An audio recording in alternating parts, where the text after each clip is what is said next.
2009 के पहले मुझे जानती नहीं थी लोग प्रताप सरनाईक कौन है, ठाणा का रहवासी है, मगर आज लोग ऐसे समझते नहीं प्रताप सरनाईक हमारे मीरा भाईंदर शहर का ही रहवासी है।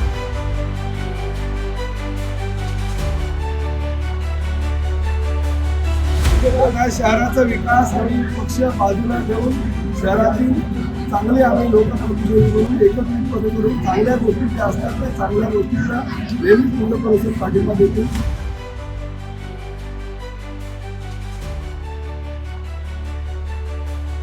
जैसे मीरा भाईंदर शहर को बनाया, जैसे ठाणे को बनाया, ऐसे पूरे महाराष्ट्र को स्वच्छ और सुंदर और अच्छी तरह की परिवहन सेवा देने का मैं प्रयास करूँ। 4 बार विधायक बनने के बाद आखिरकार प्रताप सरनाईक इस राज्य यानी महाराष्ट्र राज्य के कैबिनेट मंत्री बने हैं। दोस्तों, आपकी जानकारी के लिए बताना चाहेंगे कि कैबिनेट मंत्री बनने के बाद उनको परिवहन मंत्रालय जो है वो मिला है और उसके बाद उनकी पहली पत्रकार परिषद थी जिसमें ना सिर्फ उनके कार्यकर्ताओं ने भारी संख्या में आकर उनका मनोबल बढ़ाया, बल्कि मौके पर ये शायद अद्भुत नज़ारा था कि कांग्रेस के दिग्गज नेता मीरा भाईंदर में कांग्रेस के दिग्गज नेता मुजफ्फर हुसैन उनको शुभकामनाएं देने के लिए मंच पर पहुंचे। दोस्तों, दोनों में बातचीत हुई, दोनों ने एक दूसरे का गांव जो है वो भी बताते हुए कहा कि हम दोनों एक दूसरे के गांव से ही है। गांव भी आपको बताना चाहिए, प्रताप सरनाईक ने मजाक में ये भी कहा।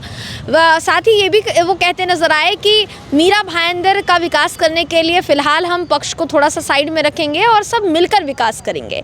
ना सिर्फ दोस्तों इस पूरी प्रेस कॉन्फ्रेंस में ये हुआ, बल्कि पत्रकारों के सवालों का जवाब प्रताप सरनाईक जो है देते हुए नजर आए हैं। उन्होंने क्या कुछ कहा है आपको सुना देते हैं, वो देखिए दोस्तों। कि आज मीरा भाईंदर शहर की जनता ने मुझे 2009, 2014, 2019 में 3 बार विधानसभा में भेजा, मगर 2024 में तो मुझे 1,08,000 के मताधिक्य से राज्य का लोक प्रतिनिधि के तौर पे काम करने के लिए भेजा। मैं जनता का बहुत बहुत दिल से धन्यवाद देता हूं और इसी तरह से लोगों का आशीर्वाद मिलता रहे तो मीरा भाईंदर शहर को विकास की तरफ और भी आगे लेके जाने का मैं प्रयास करूंगा। 4 बार आप विधायक रहे, आज कैबिनेट मिनिस्टर, अब पहला संदेश मीरा भाईंदर वासियों को क्या है डेवलपमेंट को लेकर? मीरा भाईंदर शहर की कौन सी भी डेवलपमेंट अभी रुकेगी नहीं। सरकार मीरा भाईंदर शहर के साथ में है।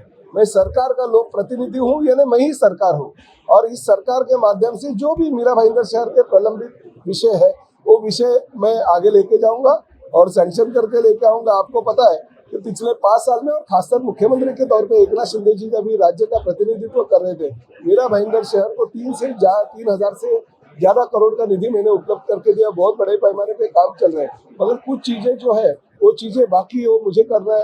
एक बात का मुझे गर्व है कि इसी अधिवेशन में मीरा भाईंदर शहर का जो न्यायालय का बहुत सालों से विषय प्रलंबित था उसको भी मैंने सैंक्शन ले लिया। यानी अगले महीने में न्यायालय की जो योजना है, अब पिछले कई सालों से लोग इंतजार कर रहे थे, तो न्यायालय की इमारत का काम पूरा हो गया और उसके लिए पैसा भी सैंक्शन हो गया। तो न्यायालय अगले महीने में कभी भी शुरुआत हो सकता है। उनके उद्घाटन का टाइम हम डिक्लेयर करेंगे।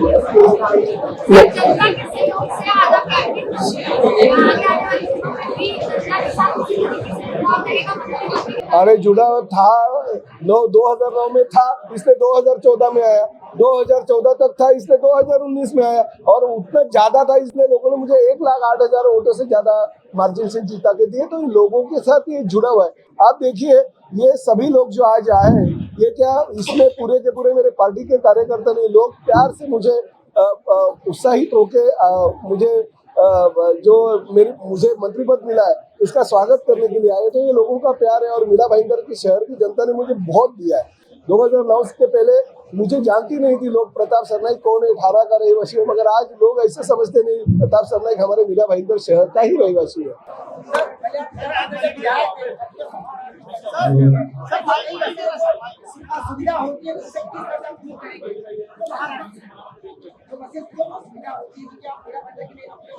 नहीं, पूरे महाराष्ट्र के लिए करूँगा और ये इको होता है। हाँ, इसलिए मैं महाराष्ट्र के लिए ही काम करना चाहता हूँ क्योंकि अभी महाराष्ट्र का प्रतिनिधि हूँ। मगर एक बात है, पहले घर से शुरुआत होनी चाहिए। हमारे घर अगर स्वच्छ और सुंदर होगा तो हम इस महाराष्ट्र को सुंदर और स्वच्छ बना पाएंगे।